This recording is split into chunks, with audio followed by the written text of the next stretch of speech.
Hey, everybody. Welcome to week 216. Hopefully, you guys can hear me. This is a new one trying to host it from the navigator side of the car while my wife is driving us on a parking lot called 85 South to Atlanta. So anyway, we have got a special treat for you guys today. So the whole theme for today is, how do you make AI work? I mean, there's all kinds of stuff that we hear. Oh man, if you don't hop on the AI train, you're an idiot. You're going to get left behind. Maybe that's true. I don't know. But there's a lot of stuff. Now, I know Adam uses Chat GPT uh, for certain things when he's researching things and this and that. And it's funny because we were on an offsite 2 days for 2 days this week. And he said, "Hey, I'm going to have Chat GPT write something or other," and we're like, it was terrible. Like he writes way better than that. it gave such generic pablum. I'm like, no, no, no. So anyway, it has its uses, etc. But John Daniels with Shoemaker Law. And fortunately, we found somebody that's much younger than us so that we can be educated. That's not hard to find anymore. But nonetheless, that'll be good. So we got Adam in his basement. I'm in the co-pilot seat of the Mazda, and Jack's back in Charlotte, and John is down in their Charleston office. So Jack, maybe what you ought to do is do kind of a tee up, and then Adam, if you have any interesting and important things that you need to riff on before we dive deep, that's great. If you guys have anything, you guys know the drill. Hit us up in the chat. If you want to harass us, that's fine. I'll try to do it from this mobile app. We had all kinds of problems with the mobile app. This is the first time I've tried to host from mobile, and it wouldn't find anything other than meetings, and this is a webinar. So anyway, thanks to Jamie for helping us get that situated. So nonetheless, and then if you have questions, hit us up in the Q&A, and I'll be looking at it. And I know Jack is going to help it as well. So anyway, Jack, want to do a little tee up, and then absolutely. Well, I'm going to let John introduce himself, but the way this came about was I had asked my colleagues here in the Charlotte office, in IT people, in our IP people, because they deal in this space predominantly, for people who might be interesting people who might come and talk. And my intention was to actually be very step-by-step instructional in my mind and say, okay, this is the button that you push to make sure you're secure when you're using Chat GPT. And in my conversation, I've been down in Charleston since Sunday night. I came back last night. And so I'd reached out to my Charleston colleagues, and one of them came back and said, well, we have a guy in here with us that has experience in that, maybe not the nitty gritty of doing the technical stuff, but he has some interesting concepts and thoughts and has done some research. And it's just an overall interesting fellow and I'm like, okay. And so while I was down there, I met with John in an office down there and talked about it. And then he came to me and I told him what I thought I wanted. And then he said, and he said, okay, but his research is more geared towards, and John, I'll let you explain in more detail, and hopefully I don't completely mess this up, but geared more towards, the ethics and the other considerations of use of AI, obsolescence of jobs, and how you properly incorporate that in the business environment without going too far, too fast, but also not getting left behind. Because we've talked about how if you are not on the bus, you not only missed it, it's way gone by now in certain circumstances. So what I'm going to do is, and I had asked John to send to me kind of a summary of it all. I'm going to only read the first few sentences of it to give you the gist of this. So when I asked for kind of like the cliffhanger to put, to get people hooked on this, I was like, okay. And he sent this. Artificial intelligence is ushering a new era of technological transformation akin to the agricultural and industrial revolutions. Just as these earlier shifts fundamentally altered society, economy, and culture, AI is poised to reshape our world in profound ways. From automating tasks to driving innovation, AI is permeating every aspect of our lives. However, with such immense potential comes significant challenges. Ensuring that the benefits of AI are equitably distributed and that its risks are mitigated requires careful planning and ethical considerations. And then he goes on, but so that's the general gist of it. So I'm going to stop there. And Adam, I don't know if you want to, if you have anything that you want to add into this, you just want to let John run with it. No, I would say run with it. Because I think what I've seen so far has been, somewhat innocuous in its usage in the CPA world, which I think would apply to other worlds as well. And that it's kind of a time saver. I mean, to Gary's point, it's like, hey, I put something in it. I said, hey, give me some ideas, and it gave me some ideas. Or I put something in it and said, hey, do this, and it did something for me from a tax research perspective. Kind of give me English language. Here's what this means from an authoritative source standpoint. And that's really been about it. I mean, anything else, this, in other words, like anything else that was already being done from an automation in our world was already in place. It hasn't gotten necessarily any better or worse. So I'm curious to see where he sees all this stuff going. So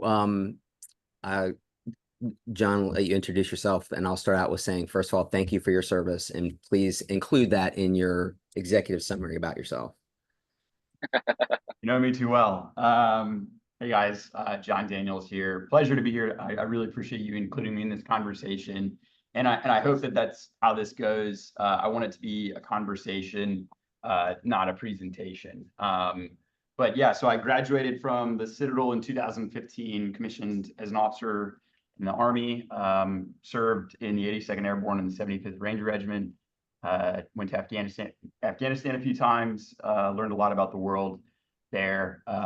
Medically retired from the Army in 2021, and then transitioned into a career in tech as a program manager at Uber, which was a very interesting experience and further opened my perspective. While I was at Uber, I realized that I wanted to be a generalist. And a generalist, for those of you who are unfamiliar with it, is someone who is able to operate in a multitude of roles throughout the economy. And I wanted to increase my perspective by going to law school. So that's where I'm at right now. I'm in my third year of law school, working this summer as a clerk with Shoemaker, which has been a very, very positive experience. And I'm going to be likely taking my experience from both the Army, Uber, and now law school to be working in either a trust and safety role at a social media company or in a AI ethics role in a AI startup. I just want to throw a disclaimer out there. By no means am I an expert in artificial intelligence. If you sat me down and asked me to code, I would not be able to do it. But I do work on and research the ethical implications and societal implications of introducing artificial intelligence into our world. And so to get things started, I think we can talk about something called the Turing test. So Turing was a gentleman in the 1950s who developed a test, and there's not a specific way to follow the test, but the summary of it is, can a human being decide whether or not they're interacting with a machine, something created by a machine, or a human being, something that is actually a conscious entity? And Jack, you were telling me a story about how you were interacting with a call center, what you thought to be a call center employee. But then after a few moments, you realize you might be talking to an automated machine. And I would challenge you to start thinking about the Turing test in more situations throughout your daily lives.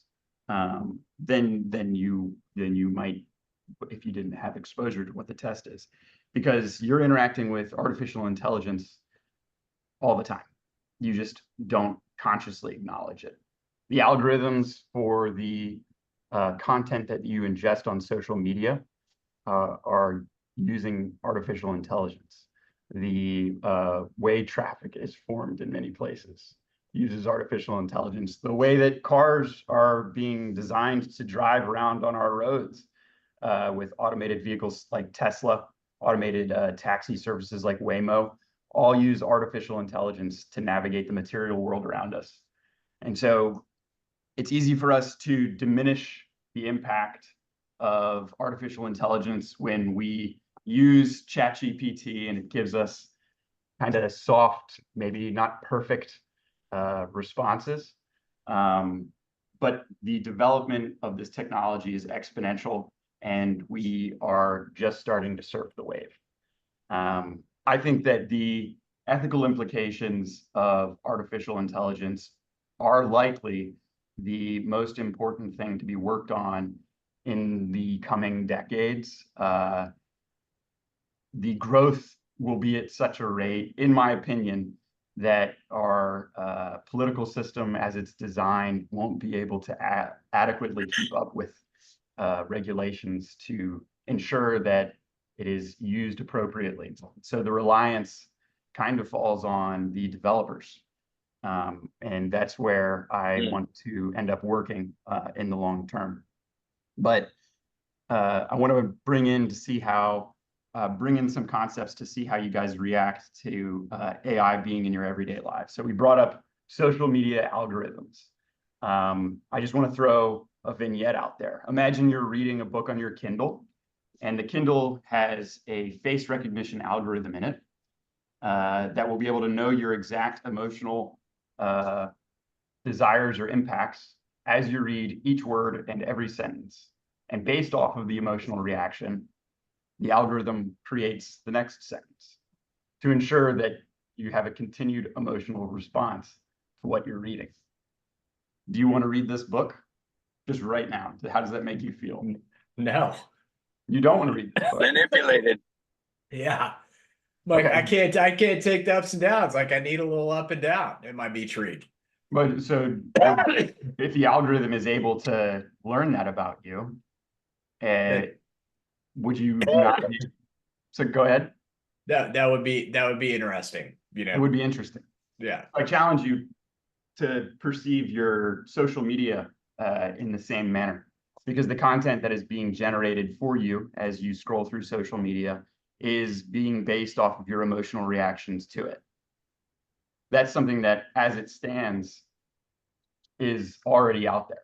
And so when you scroll through your Instagram feed, your Facebook feed, or your TikTok feed, I'm sure none of you are on TikTok, the next piece of content that you ingest has been delivered there not by chance, but by algorithm.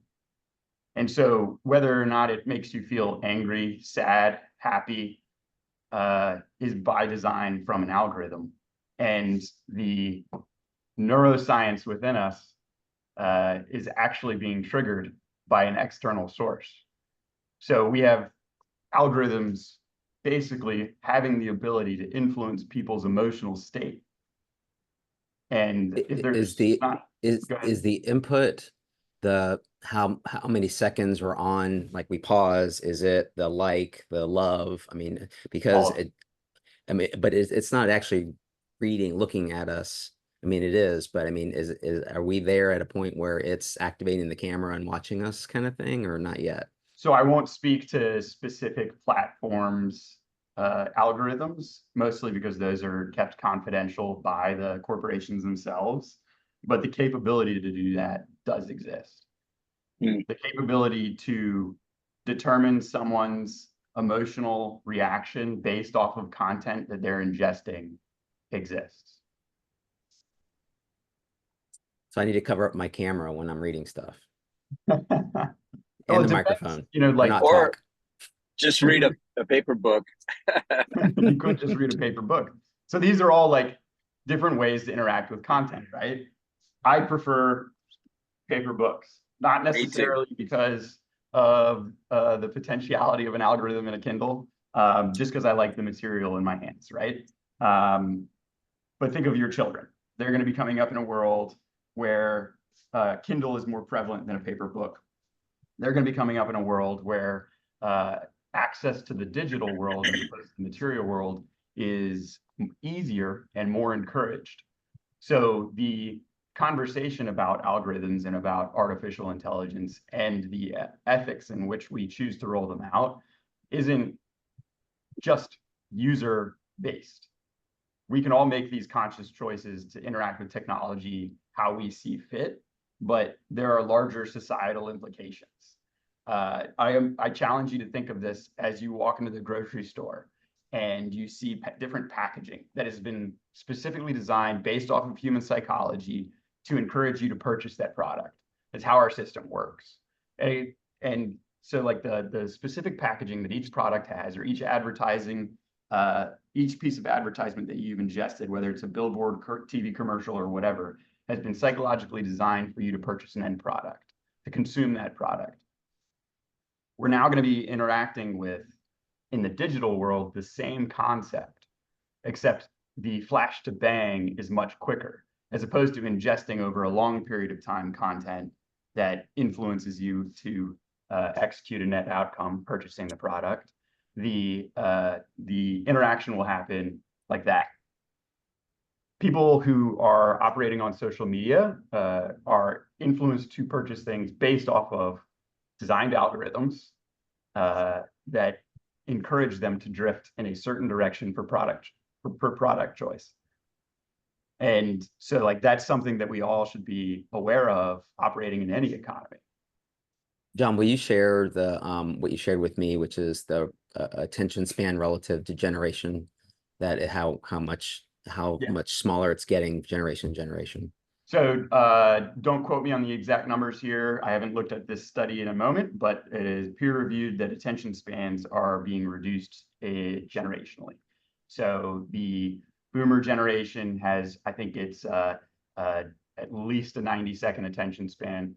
The millennials generally have about a 60-second attention span, and the Gen Z attention span is down to about 12 seconds. That means that we can, Gen Z can think about one concept for about 12 seconds before another concept comes into their brain. And this is all based off of the increase of each generation interacting with technology. And you can look at this as a negative, a positive, or a neutral, depending on your outlook. Well, I would say, John, it's also informative as to, because we've talked about, best methods, and we don't focus on sales and business development, but we have talked about, what makes things appealing to customers, and how do we increase revenue, how do we increase sales, and how do we bring in new, and stay up with innovation. And one of the things we talked about through COVID was who was successful in embracing technology when people were not allowed to go into storefronts. So you had to order. Those businesses, I believe, who had or were quickly able to implement a platform to order online and then drive up and put a number in and say, I'm here, to have the person come out in a reasonable amount of time, and that we're better at calculating, and this is probably via artificial intelligence and algorithms, the cook time, or what the time should be, to tell them, okay, your food will be ready at 7:42 p.m. based upon what you ordered, where potentially where you're coming from, but more so everything else that's going on within the kitchen kind of thing, I would imagine. Yeah, absolutely. So I think that brings up like a really, really good point about artificial intelligence. You guys have all been around operating in the economy longer than I have. I would challenge you to view your entire careers and mentally perceive a graph of how much change has been in the economy the entire time.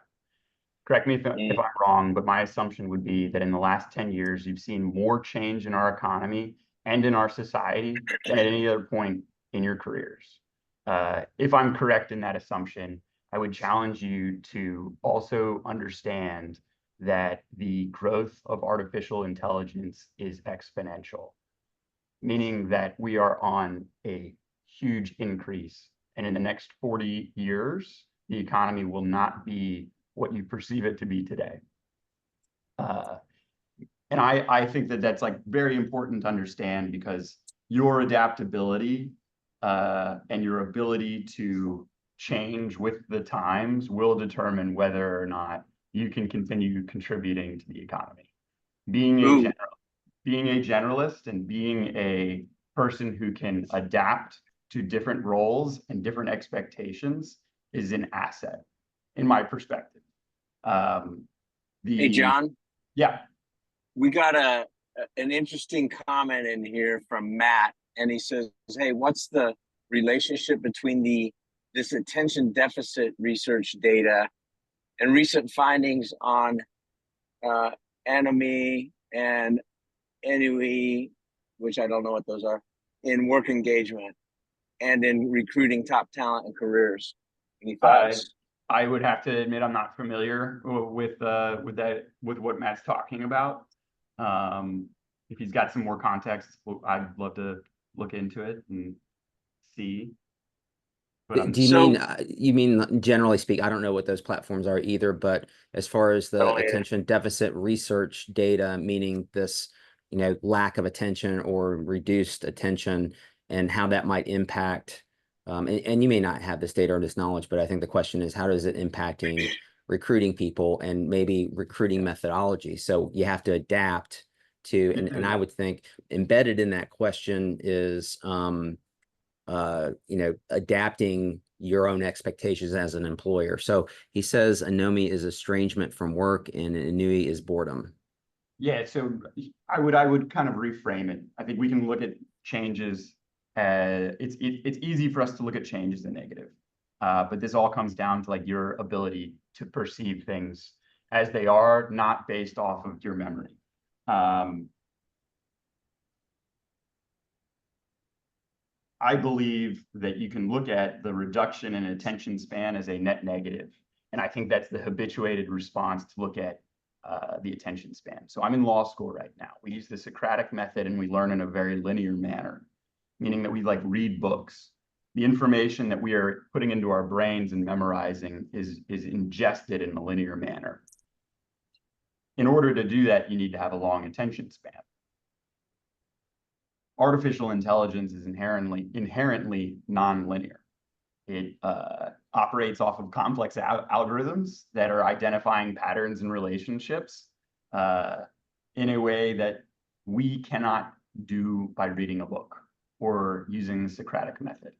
So you can look at these reductions in attention spans as an inherent negative, meaning, well, they can't read, they can't sit down and read a chapter like I grew up doing it. Or you can look at it as an opportunity and say, okay, instead of ingesting information in a linear fashion, which takes a long time and requires a long attention span, they're able to ingest information in a quicker manner because they're using artificial intelligence. We all grew up being told that we wouldn't have calculators in our pockets, but we do have calculators in our pockets. So the muscle in our brain that does long division has atrophied over time, okay? The concept that we wouldn't be able to access information anywhere in the world at any time is gone. We have the ability to get on our smartphones and look up any piece of information we choose at any time. As artificial intelligence progresses, these types of changes will become more prevalent and increase our ability to be effective to the point where our own consciousness will be challenged, in my opinion. Meaning that people are going to have to reckon with the fact projections put about 30% of jobs out there in the next 40 years requiring reskilling, meaning that 30% of the jobs in the economy as it stands right now likely will not be relevant. You can automate almost anything. If something is a process, it can be automated. If something is an algorithm, it can be automated. the majority of the things that occur in our economy, in my opinion, are processes and algorithms that can be automated or can have some type of automation allow them to be more efficient. You know, John, first of all, this is extremely fascinating.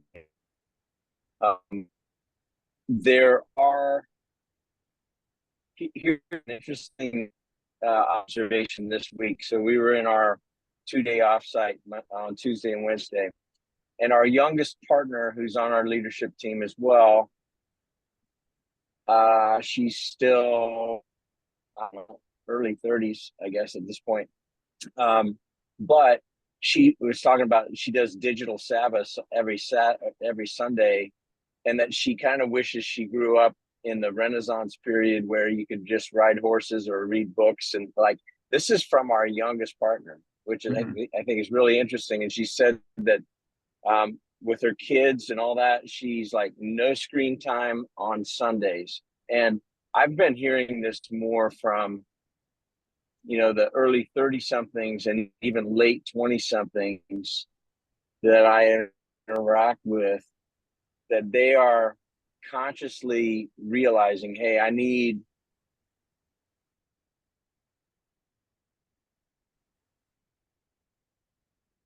he cut off. I'll finish his thought. I think what he's talking about is that there seems to be a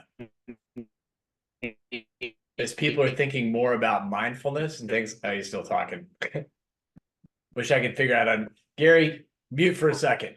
We can't hear you, you're frozen. But what you're seeing a lot in terms of mindfulness, you know, kind of being aware of the time that you're spent on stuff, that it's interesting that we're starting to see people saying, hey, I need a timeout because I just wasted a lot of time doing absolutely nothing. You know, so that was pretty cool. I think that the question I'd ask you, John, like, all this sounds, you know, on the one hand, I can say, oh, that's pretty scary stuff, you know. On the other hand, you know, for old timers like me and Jack, and I think I'm officially older than Jack. Barely. Yeah, you know, like, automation has come into our business. Like, in other words, like, of course there's been automation. I mean, when I started, you know, I had to swap, you know, in some CPA firms, you actually had to share a computer. You know, I had my own computer, but I had to share a phone cord. You know, and I'm like, I'm not working any freaking less. You know, like, the theory was it's all going to be helpful. And at some level, it probably is. So yeah, we've seen some revolutions, but I'm not confident where I picked up like, I don't know where I picked up the productivity gain, if I did at all. Right. You know, in some respects. So it's like, there's a large part of me that's like, what the actual hell? Like, again, this is all great stuff, and I love seeing it. And it's not like, I'm not working less, you know, because of it. So, like, what, you know, kind of what it, Jack, chime in if you want. Like, what, you know, what do we, in other words, like, I'm not turning into Wally, you know, where I'm on a rocket ship, you know, spinning around in a circle, you know, having my food fed. That'd be fabulous. But that's not what's going on in the Boatsman household. Instead, it feels like, damn, I'm spending just as much time, you know, monitoring the automation to make sure it wasn't broken. You know, like, that seemed to have replaced, you know, or looking at like false answers, you know, as I did. Yeah, as I did, like, you know, doing other stuff. So anyway. Yeah, I mean, like, I think that's a really, really good point, right? And that's when you start to really get into the theory of artificial intelligence and the impacts it can have. Not just, this is why I compare it to the agricultural revolution and the industrial revolution. Artificial intelligence thinks, or does it think? That's the question. Are we going to get to a point where our thinking is done by algorithms? Are we going to get to a point where algorithms know us better than we know ourselves? Because they have a deep data-based understanding of our biology, a deep data-based understanding of our neurobiology. If an algorithm knows you better than it knows yourself, can an algorithm make decisions for you? Can it make decisions for your business? The world around us is just filled with data. The more data you have, the better a model you can create for predicted outcomes. The increase in artificial intelligence computing power over time, being exponential, could lead to a point where algorithms know us better than we know ourselves. And so it brings in a lot of very philosophical questions that a lot of people are very uncomfortable having those questions asked. Free will versus determinism. What to do with people when their purpose isn't to be productive to the economy? What is the value of a human life? These kind of questions are going to be instigated, in my opinion, by the artificial intelligence revolution over the period of the next few decades. And like, yes, right now, ChatGPT, so you talked about it giving you like wrong answers. There's an example of an attorney who used ChatGPT in New York to build a legal memo that he turned into the court, and it cited cases that never existed, right? Those are called hallucinations. Yeah. However, Jack told us about that. That was pretty funny. however, the ability for artificial intelligence to hallucinate can be modified. And it all depends on how much the machine has learned and if it's open source or closed source. Meta just released Llama 3.1 this week. Open source AI, new model of it. Open source AI can go out and learn about anything, any piece of data set, as long as it's out there. Like, that's very impressive. Using that information, it can come to conclusions about what the truth is better than most human beings can. Human beings operate in relative truths a lot of the time. Our cultures are relative truths. Our perception of the world is relative truths. Even what we see, like we perceive, is largely a hallucination. Our mind fills in the gaps that our eyes can't. There's multiple tests that can be done to show this and prove this. So here's a question for you. Yeah. John. I mean, this is some weighty stuff, no doubt about it. And these are questions we have to think about. And I'm also curious about,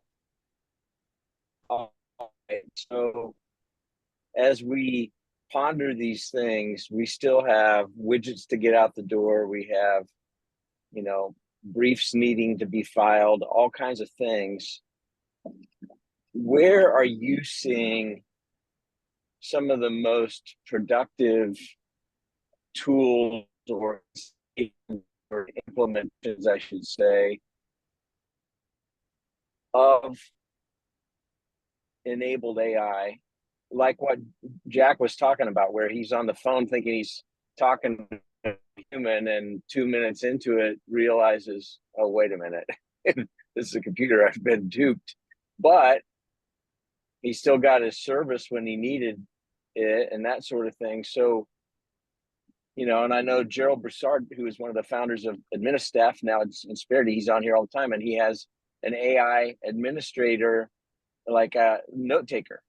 And there are various forms out there, and I know Ben uses it all the time whenever we're doing conversations on the podcast, and it just kind of gives a pretty cool summation of notes, like from we're talking very theoretical, which is really good, but like where the rubber meets the road on some of these things, where are you seeing and I know you haven't said that you're an expert in any of this, but I'm just curious, just from your observations, where are you seeing it that it's being applied and it is bringing some value to businesses that isn't requiring massive investments, you Yeah. know, in systems and that sort of thing?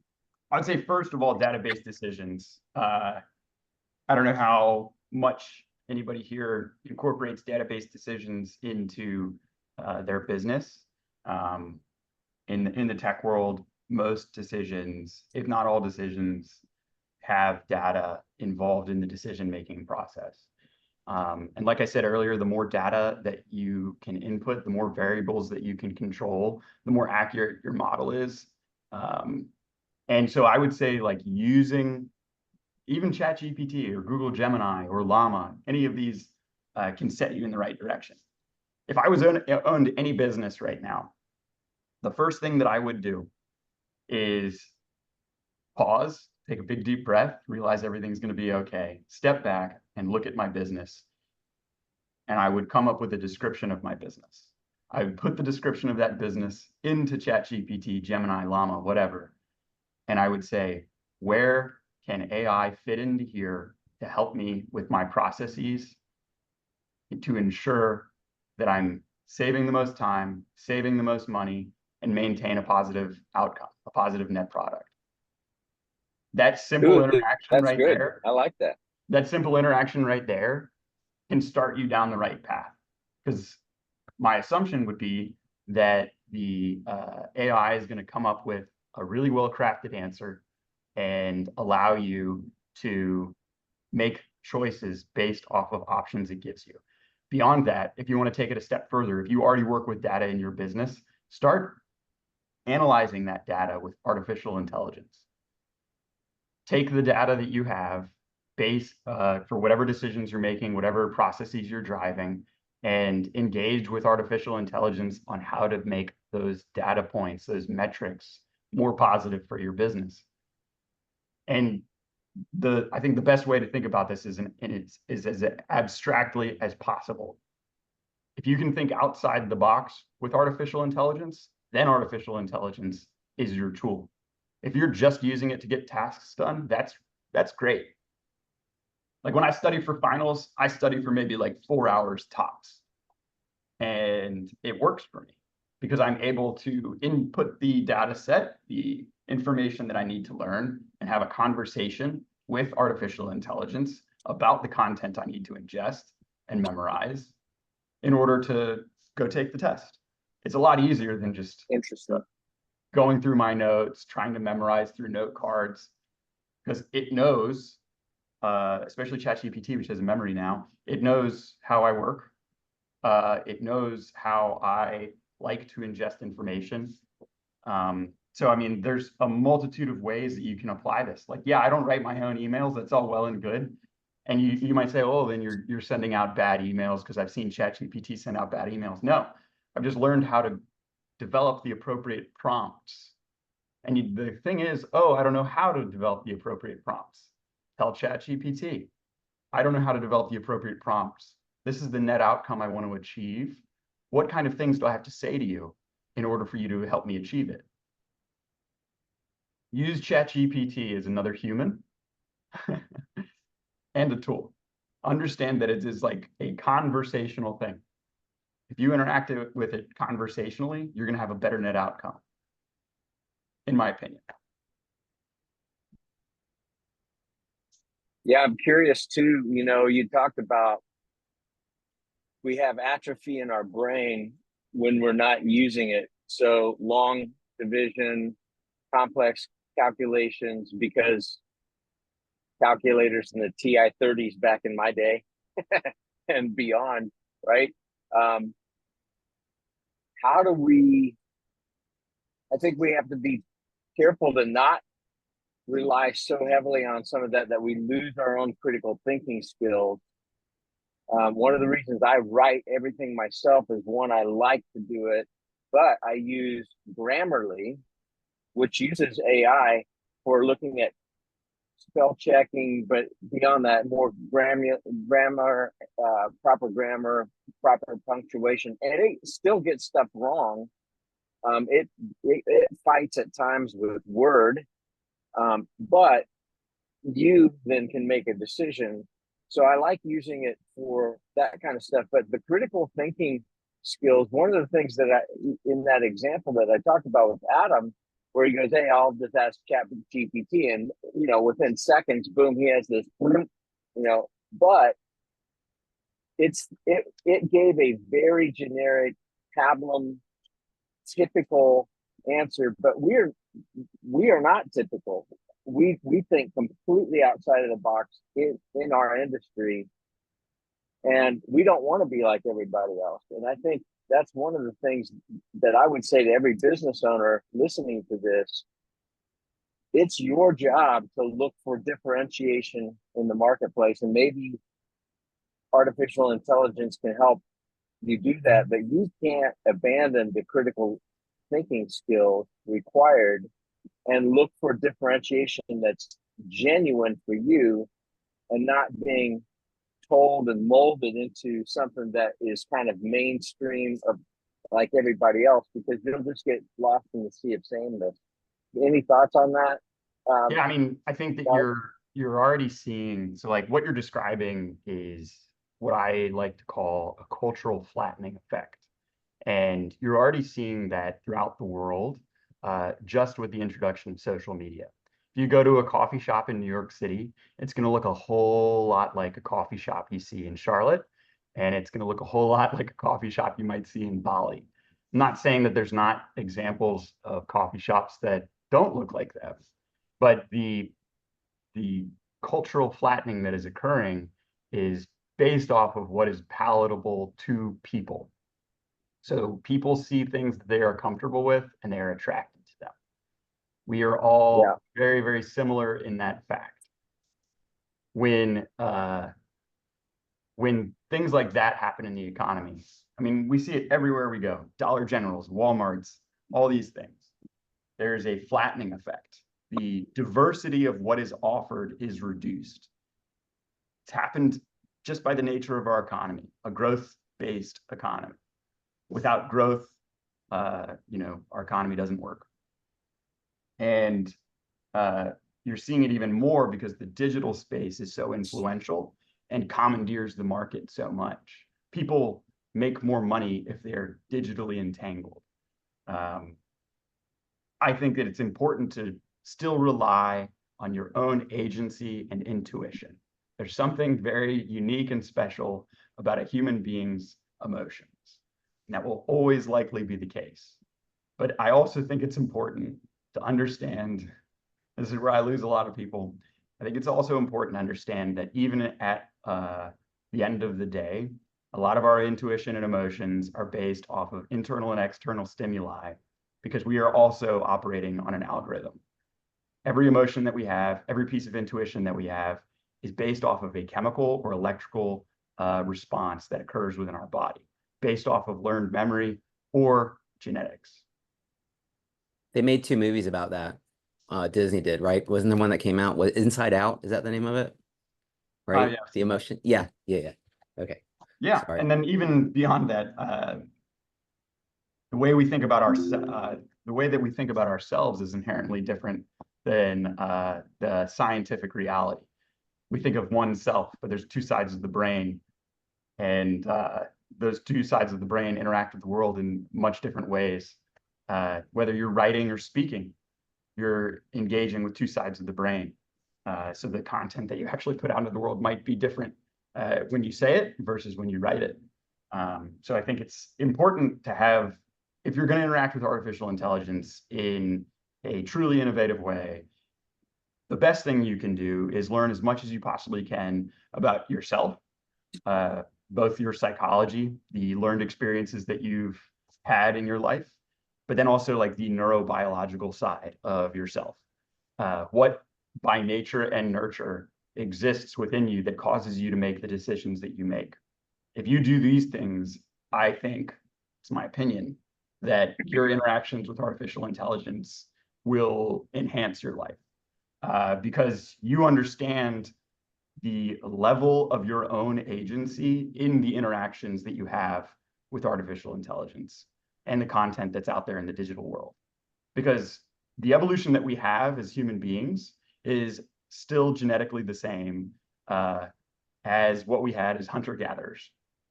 It has really not changed much. We've gotten a little bit taller, but our brains work the same. Our parasympathetic nervous system works the same. Everything in our autonomous nervous system works the same.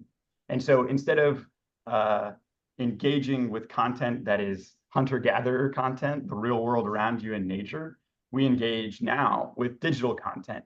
But that digital content gets ingested into our consciousness in a manner that still stimulates our parasympathetic nervous system and our automatic nervous system. Basically meaning that there's a completely subconscious response to all the content that you intake right now. Even what I'm saying is causing potentially some of you to have that response. Whether you believe what I said or disbelieve what I said is likely subconscious, because your parasympathetic nervous system is either saying, I'm open to this concept, or I perceive this concept as a threat. If you perceive that concept as a threat, your parasympathetic nervous system is causing you to shut off. And these are all like kind of out there concepts that are grounded in science. And if we don't acknowledge them, we're not going to be interacting with the world with the amount of agency that we'd like to. I think it's important to inform yourself about yourself so that you can continue to interact with the world with as much agency as you possibly can. So Hey, do you John, want we me? got it. Yeah, go ahead, Yeah, Gary. go I ahead. didn't know if you saw it. Go ahead. Yeah, I saw it from Jamie Boyder. So I'll have you read it because one eye can't read and the other eye is far enough away. But I'll have you read it. But here's the deal. Jamie Boyder runs a company called Bolt, and they do industrial design, product design, and branding, and they're quite wonderful. I mean, they're quite adept in their field, and they're here in Charlotte. And I've known Jamie. I was a client of his a long time ago in 1995. So I've watched those guys and seen what they do. If you would read what Jamie just said here as we're Sure. driving through torrential rain here. Yeah, so the comment is that we're finding great success with AI assisting our designers in their competitive research and analysis using smart prompts. Also in throwing smart prompts out to describe a product and see what comes back for inspiration. We then push concepts further in our presentations. We show the client where we went and why. It's a tool that we use to test our theories and concepts. We've also used it in quick name generation as a baseline for ideation on brand architecture. And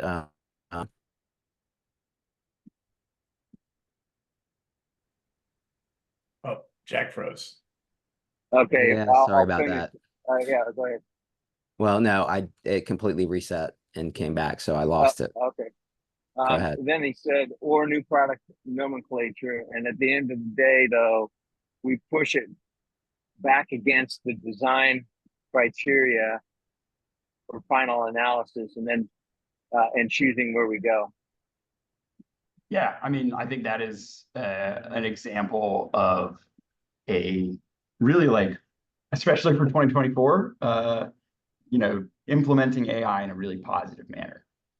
Sitting in a room full of people in a small, medium-sized business in a regional, like in the South or wherever you are in the world, you're going to be constrained by the number of perspectives that you can include in your decision-making process. Okay, so like when you come up with an idea and you're trying to QA/QC that idea, you can use ChatGPT to provide a multitude of other perspectives to QA/QC that idea. And you can do that along every step of your decision-making process. You're not giving your agency to the artificial intelligence. All you're doing is allowing for the artificial intelligence to provide other perspectives. And so I think that's like an outstanding way to do it. Include artificial intelligence in your decision-making process. Allow it to provide perspectives that are not in the room with you. And then you, as the agent, can choose to either include its input or not include it. And Yeah. I don't know, Gary, if you saw, so Randall, who is a very loyal viewer and friend of all of ours and of our respective firms. So a comment that goes into a question. Accessing information is one thing. Accessing the correct information is another. Using AI, I have found that you need to know the topic or there is a potential to run down many rabbit holes. So how do we guard against the accessing the wrong information or inaccurate data? Yeah, I think that's good. that's like a really important, so a lot of these artificial intelligence programs that are out there are in their infancy, okay? I used the term hallucination previously, and so ChatGPT, for example, can hallucinate. Gemini can hallucinate. They can come up with bits of information that are not true to try and get you to your end goal. It's trying to do its job, similar to like a law clerk doing research and trying to provide the best possible work product. But at the end of the day, I'm just a law clerk, right? I don't have years and years of experience like Jack. And so I might not be able to spot good precedent versus bad precedent as quickly and as effectively as Jack. So just acknowledge that. It's another thing to bring into your decision-making process. We can use this to brainstorm. I don't need it to provide me absolute truths because I, as a human, know how to QA/QC what the absolute truth is. This is where science like really comes into play. Understanding where you can get, this is digital literacy at its finest. And honestly, it's like one of the issues that comes up in the United States right now is people don't have digital and media literacy. So they ingest information out there and don't know how to ensure that it's actually an absolute truth. And so they operate based off of a relative truth. And that relative truth might steer them in the wrong direction. You just need to be able to create your own personal process for confirming the truth. For me, when I interact with AI, I like to bring my research from the outside. I use AI. I like to use ChatGPT, right? It's one of my favorite platforms. I like to use Llama and Gemini as well, but ChatGPT is usually my daily go-to. But if I'm trying to operate off of an absolute truth, meaning that something is 100% true, there's no relativity to it. It's not culturally true. It's not true based off of the region you're in or the religion you're in. It's absolutely true. I bring that research in from the outside. I find peer-reviewed scientific journals or whatever topic I'm using. I find the information that I'm wanting to work with, and I bring it in from the outside. I say, define this blurb as blurb X, and then I include my prompt after that. Yeah, I got to corroborate that point with an extremely simple yet funny example. The kids know that I've been using ChatGPT more and more. Dad, use ChatGPT again. So the family wanted to learn to play gin rummy. Hadn't played it in a while. So I laid down what I thought was a legal run. And my wife said, "You can't do that. That's illegal." I'm like, "Well, let's consult with ChatGPT." Like, it would seem insane that I have to do a straight of the same suit to constitute a run, which is the actual rule. So I put into ChatGPT, what's a run in gin rummy, and it didn't say that I had to have the same suit. Yet the authoritative source, which is the Hoyle card manufacturer, said that a straight run is, like that, like it does have to be the same suit. So I'm just like, I'm like celebrating. I'm like, game on. I'm about to be out of this game, based on my ChatGPT answer. And then when I happen to go look at, going back to AI again, of course, somehow my Safari browser on my iPhone had figured out that I'd done a search in ChatGPT, so it was ready to go. Yeah, with the search already teed up. Prove me wrong. So I hear you on the authoritative source. So I think I'd kind of echo Jamie's comments that I found that to be the most useful for me for brainstorming and rewriting, you know, not like, dude, I need to bet my house on this. You know, type absolutely. stuff. Absolutely. Like it is an agency thing, you know. Yeah. At the end of the day, we as human beings are interacting with something that is arguably intelligent. How intelligent it is up for debate and still progressing. But at the end of the day, like, we have to retain our agency. Yeah. Like, we have to make decisions. Don't bet your house off. Like, I just met everybody here. Jack's a really smart guy. You know, he's a storied attorney at a firm that I would only hope to work at, right? And if I walk in and I take career advice from him, and I act on it, and we only have a 20-minute conversation and that's it, I've lost my agency as a human being. If you do the same thing with ChatGPT, that's on you. You've got to be able to discern relative truths and absolute truths and make database decisions on your own. We were talking about intuition and emotion. Those things are still important. I would argue that they're the most important. I would argue that moving into the future economy, the soft skills of emotional intelligence and being able to talk to people and see things from other people's perspectives are going to be much, much, much more valuable than being able to code or being able to do like the hard skills that are out there. Not that those won't be important for at least another long period of time, but like I said, our emotions, while they exist algorithmically, rely on our bodies to actually exist. In order to feel an intuition, you need to have a body. The one thing that I was going to kind of leave you guys with, because we're coming up at the top of the hour, and that is this: as we interact with machines, with computers, with AI, it becomes even that much more to have human connection and human, like, think about how you can differentiate yourself from everybody else. Okay, so let's say you've got a computer system or an AI system that is ferreting out calls like Jack's, hey, my room is 90 freaking degrees here, you know, cool it down, please. And now, that's great.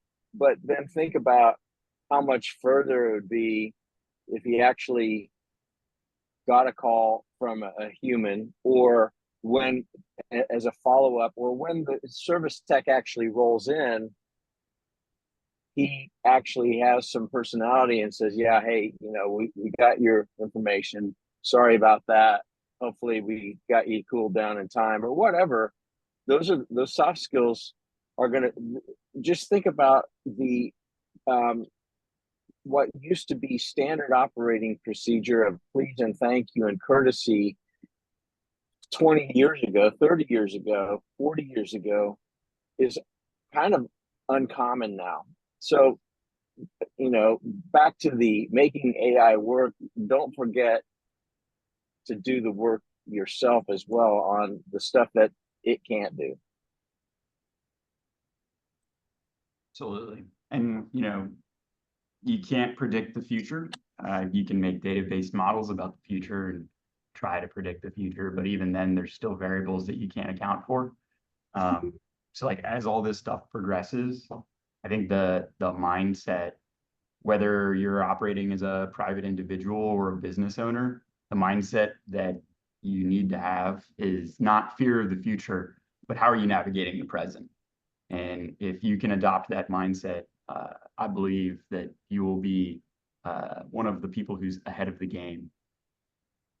And see, this it proves a point that, so for me, the validation process is that on Tuesday for about 15 minutes, I met John in person for the first time and then asked him to speak. And now we spend an hour with him. And so my initial data has been verified that he rocked it today.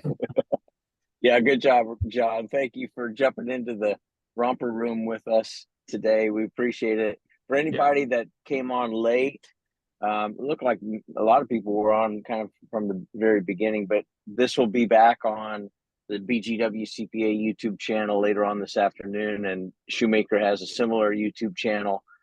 So if you want to revisit it or send it to your friends, that's cool. But next week, Lord willing, we'll be back for week 217. Anything else from Jack, Adam, or John before we sign off? Matt asked for John's contact information, so Matt, I will send that to you after we get off. Thanks for having me, guys. Yeah, All thank right. you, John, for taking time. Appreciate it. Thank you. Oh, by the All way, right, see ya. Oh yeah, go down to Elizabeth's office. I brought her a present for dealing with a very difficult situation, and tell her when she opens that bottle up that she needs to pour you some of it out of there, because it's some really nice bourbon. All right, go Oh, down the yeah. hall and go get some. ChatGPT can't do that, can it? Thanks again, John. Thanks, Thank you you guys. guys. See you next Thank week. you, All right. guys. All right, bye-bye. Bye.